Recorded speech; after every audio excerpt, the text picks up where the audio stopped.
श्राद्ध पक्ष की दसवीं, एकादशी और द्वादशी, इन 3 तिथियों पर एक रोटी में थोड़ा सा मीठा रखकर सोमक पितृ का नाम लेकर यदि गाय को खिला दिया जाता है, तो अगर कोई पूर्वज प्रेत योनि में भी पड़ा हुआ होता है, भटक रहा होता है, जिसको पिंड नहीं मिला, जो अचानक मर गया होता है, अधोगति में चले गया होता है, उस जीव की मुक्ति दसवीं श्राद्ध पक्ष की, एकादशी श्राद्ध पक्ष की और द्वादशी श्राद्ध पक्ष की, ये 3 दिन सोमक पितृ का नाम लेकर रोटी में, पूड़ी में मीठा रखकर अगर गाय को खिला दिया जाता है, ये 3 दिन तक, तो वो पितृ कभी भटकते नहीं है, उनको मुक्ति प्राप्त हो जाती है, मोक्ष में। पितृपक्ष को हम समझे। किसी ने कहा नखून मत काटना, किसी ने कहा नया कपड़ा मत लेना, पितृपक्ष में 16 दिन नए कपड़े नहीं लेना चाहिए, कोई कहे ये नहीं करना चाहिए, कोई कहे मकान का मुहूर्त, कोई कहे ये मुहूर्त, कोई कहे वो मुहूर्त, कोई कहे अच्छा काम करने के लिए मत जाओ, अच्छा मंगल कार्य के लिए आगे मत बढ़ो। शिव महापुराण की कथा कहती है कि पितृ बुरे नहीं होते हैं,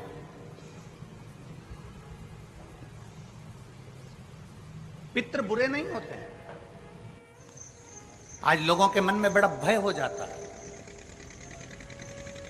व्हाट्सएप खोलो, फेसबुक खोलो, तो ब्राह्मणों के लिए लोग कमेंट्स करना प्रारंभ कर देते हैं कि अब श्राद्ध पक्ष चालू हो गया, ब्राह्मण जीमने के लिए जाएंगे। कोई ब्राह्मण की तुलना कौवे से कर देता है, कोई कुछ कह देता है, कोई कुछ कह देता है। ना,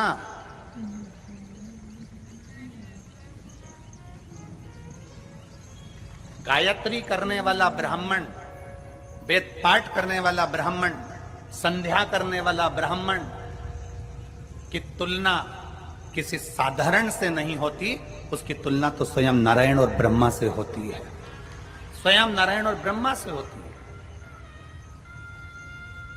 किसी ने कहा कि तुम अभी नया वस्त्र मत लो, पितृपक्ष चल रहा है, नया काम मत चालू करो, पितृपक्ष चल रहा है। श्राद्ध का मतलब क्या है? श्राद्ध का मतलब है आपकी पूर्ण श्रद्धा, आपका पूर्ण विश्वास, आपका पूर्ण भरोसा, पूर्ण श्रद्धा, पूर्ण विश्वास, पूर्ण भरोसा।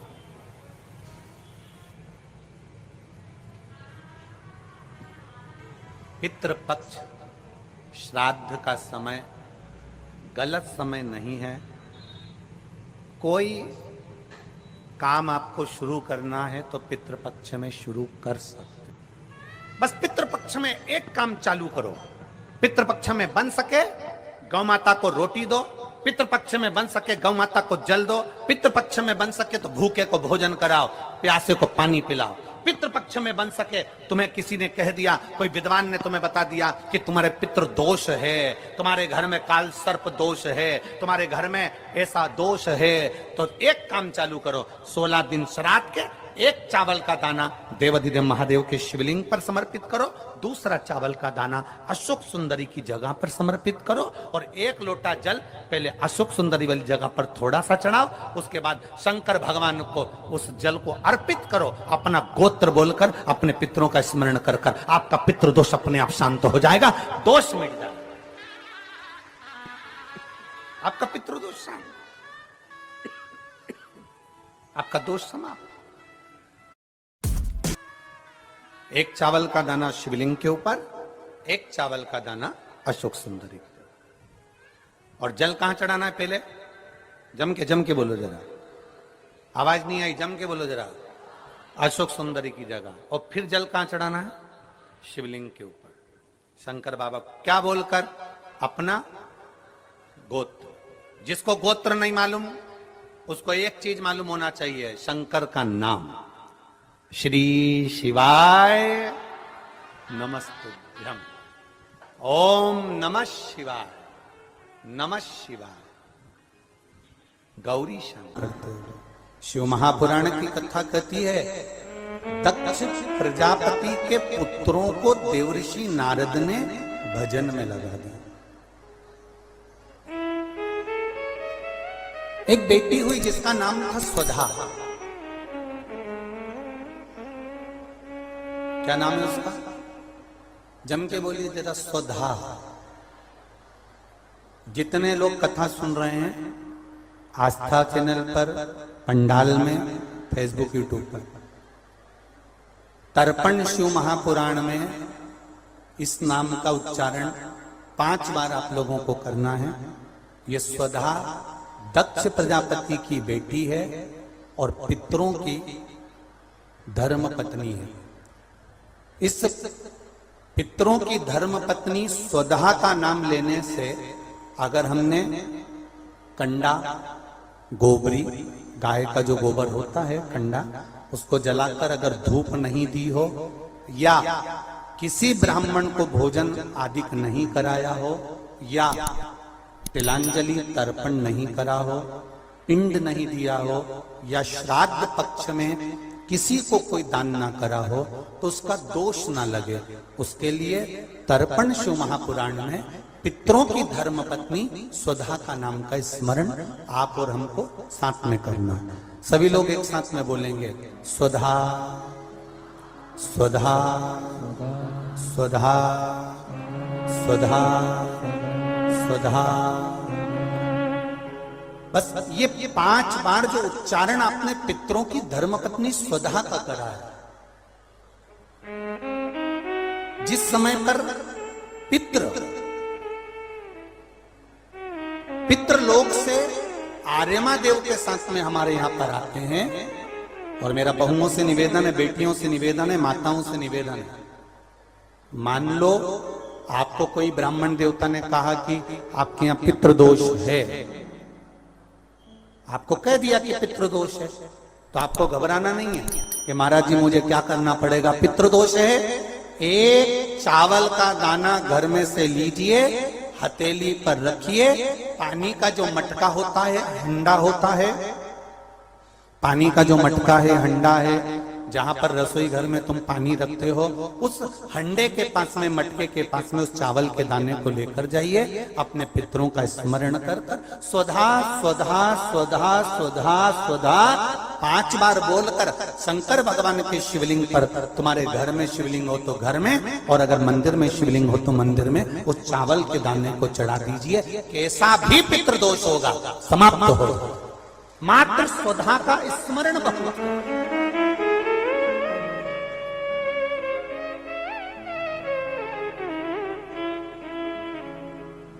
हम तो उनसे भी कहेंगे जिनका बार बार एक्सीडेंट होता हो,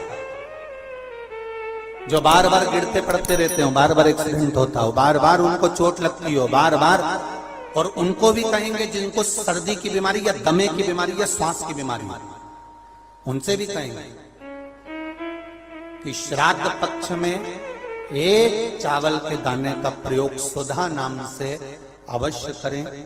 चलने में दम नहीं भराएगी, श्वास नहीं भराएगी। और दूसरा, जो सर्दी का जिसको कोटा होता है, बार बार सर्दी हो जाती है, निमोनिया हो जाता है, कफ बना रहता, उनके लिए भी स्वधा नाम का स्मरण। महाराज स्वधा नाम का स्मरण। दक्ष प्रजापति के घर में बेटी का जन्म हुआ जिसका नाम था स्वधा। स्वधा का जन्म लेते ही स्वधा श्वेत वस्त्र को धारण करते थे।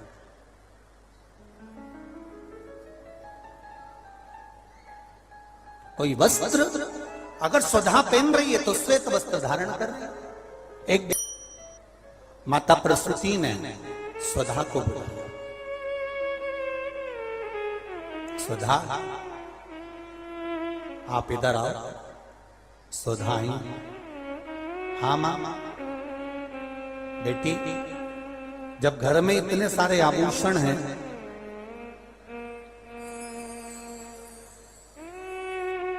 और घर में इतने सारे आभूषण जब रखे हुए हैं, तो तुम उन आभूषणों को धारण क्यों नहीं करते? उन आभूषणों को क्यों नहीं पहनते? घर में इतने सारे वस्त्र रखे हैं तो तुम उन वस्त्रों को धारण क्यों नहीं करते?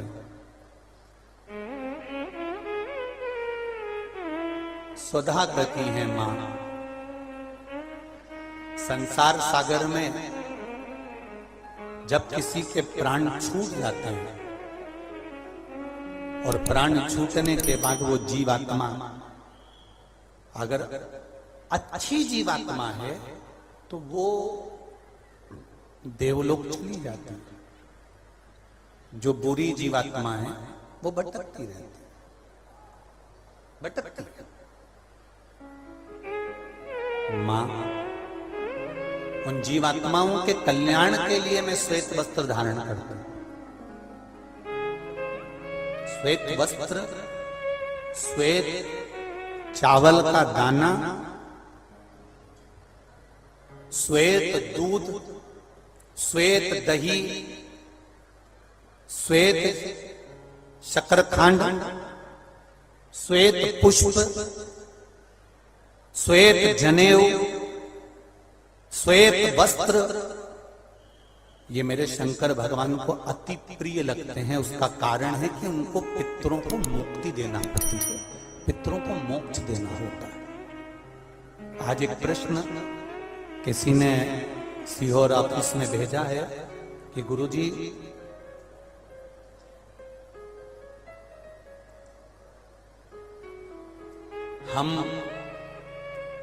हमको श्राद्ध पक्ष में हम जो ब्राह्मण को भोजन कराते हैं या हम किसी को भोजन कराते हैं तो वो हमारी जीवात्मा को क्या वो मिलता है?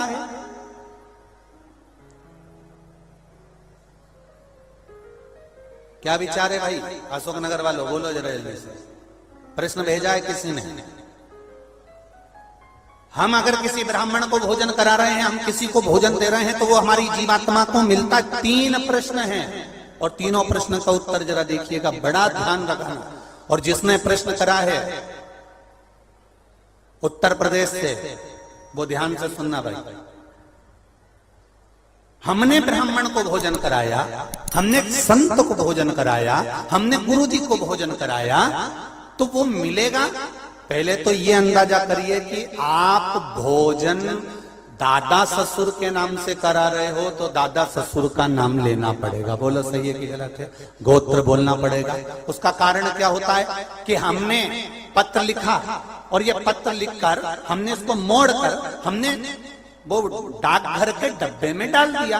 हमने नाम लिखा, पता लिखा, पिन नंबर लिखा, एड्रेस पूरा लिखा, मोबाइल नंबर पूरा लिखा और हमने डब्बे में डाल दिया। अब पूरे अशोक नगर में चौराहे चौराहे पर ढेर सारे डाकघर के डब्बे लगे। इन सब डब्बों में से चिट्ठी इकट्ठी होती है, एक जगह पर आती है, बड़े डाकघर में पहुंचती है, बड़े डाकघर में से छटकर फिर एड्रेस पढ़ा जाता है।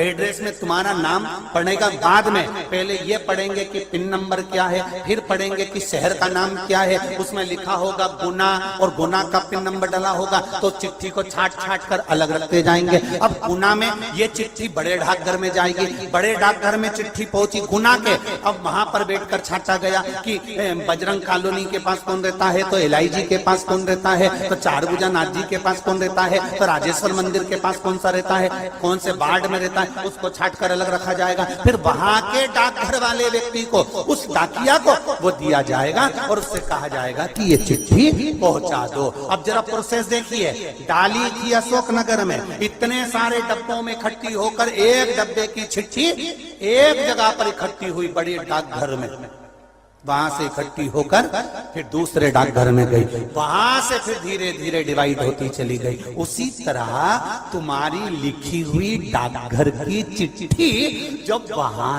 तक मुंबई पूना तक जा रही है और सही जगह नाम और एड्रेस है तो सही जगह पहुंच रही है, उसी तरह अगर श्राद्ध पक्ष में तुमने ब्राह्मण को भोजन कराया है, नाम और गोत्र लेकर कराया है, तो वो उस तक पहुंचता ही है, ये निश्चित है।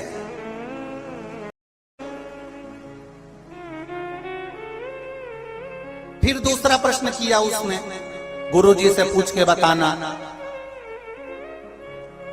कि गुरुजी तो कथा में कहते हैं कि मनुष्य की योनि छूटने के बाद फिर कौन सी योनि मिलती है किसको मालूम। ये गुरुजी ने कथा में कहा। तो हम भी नहीं कह रहे झूठ कि हमने कथा में नहीं किया, हमने कहा। तो उसने प्रश्न करा, अगर वो दूसरी योनि में होगा तो तुमने जो भोजन दिया, हो सकता है वो सांप बन गया, चींटी बन गया, झिंगूर बन गया, शेर बन गया, तो वो खीर पूड़ी खाएगा क्या? और पंडित जी को तो खीर पूड़ी खिलाने का बोलते हैं। फिर जब वो दूसरी योनि में पहुंच गया तो उसको खीर पूड़ी कैसे मिली? पंडित जी से, गुरु जी से पूछ के बताओ। तो हमारा निवेदन है, जब हम यहां से रुपया अमेरिका भेजते हैं तो वहां हमारा इंडियन पैसा नहीं होता, वहां डॉलर में चेंज हो जाता है। उसी तरह खीर पूड़ी भी डॉलर में चेंज हो जाती है, जैसा वो खाएगा वैसा उसे मिल जाएगा। जब भारत की करेंसी, भारत का पैसा यहां से डाला आपने अमेरिका, तो अमेरिका में बदल गया, आपने ऑस्ट्रेलिया डाला वहां में बदल गया, आपने कहीं डाला नेपाल ले गए तो नेपाल की करेंसी में बदल गया। जब यहाँ का रुपया वहां पहुंचकर वहां के रुपये में चेंज हो जाता है, तो हमने जो खीर पूड़ी ब्राह्मण को दी है और तुम्हारे यहाँ का वो जीव सांप बना कि झिंगुर बना कि शेर बना कि गीदड़ बना, उसको उस रूप में जो वो खाता होगा उस रूप में मिल जाता।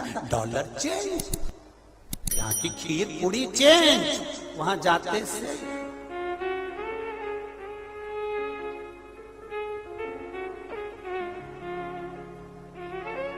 फिर तीसरा प्रश्न लिखा, अगर हमारे घर के पूर्वज शिव महापुराण की कथा सुन सुन के तर गए तो फिर हम श्राद्ध काय को करें? उनको तो मिलेगा ही नहीं, वो तो वैकुंठ पहुंच गए, फिर उनको श्राद्ध में भोजन कराने से मतलब क्या? तो हमारा इतना सा कहना है, यूपी वालों जो तुमने प्रश्न करा बहुत जोरदार करा रे, तो एक उत्तर और अच्छे से सुन लो कि मान लो तुमने अगर श्राद्ध में भोजन कराया और तुम कह रहे हो उनका तो मोक्ष हो गया शिव पुराण सुनकर, फिर श्राद्ध करने से कौन सा फायदा? तो तुम भोजन कराओ, ये भोजन का फल वहां जाएगा। जैसे तुमने कोई सामान या रुपया मुंबई भेजा तुम्हारे रिश्तेदार किया, और मुंबई में रिश्तेदार का मालूम पड़ा कि उनने घर छोड़ दिया, या वो कहीं चले गए, या वो कहीं समाप्त हो गए, तो वो रुपया, वो सामान तुम्हारा वापिस तुम्हारे पास आ जाएगा। तो तुमने जो पुण्य करा है, अगर उसने नहीं लिया तो वो पुण्य तुम्हारे खाते में वापिस आ जाएगा। इसलिए कि मां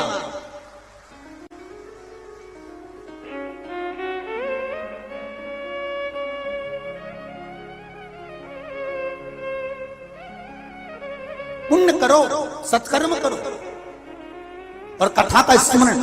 बड़े बड़े किस्मत वाले हैं अशोकनगर वालों, बहुत बहुत किस्मत वाले हो, घर जाके नजर उतरवा लेना राई नोन से। इतनी जोरदार किस्मत पायो कि तर्पण शिव महापुराण की कथा, और कोई साधारण जगह पर नहीं, राजराजेश्वर की भूमि पर श्रवण कर रहे हो, कोई साधारण जगह नहीं।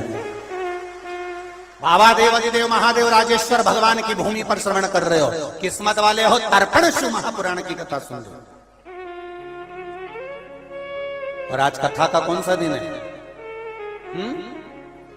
चौथा। कितने दिन बचे? 25 को समापन, अमावस्या, खीर पूड़ी खाओ, और दूसरे दिन से फरियाल की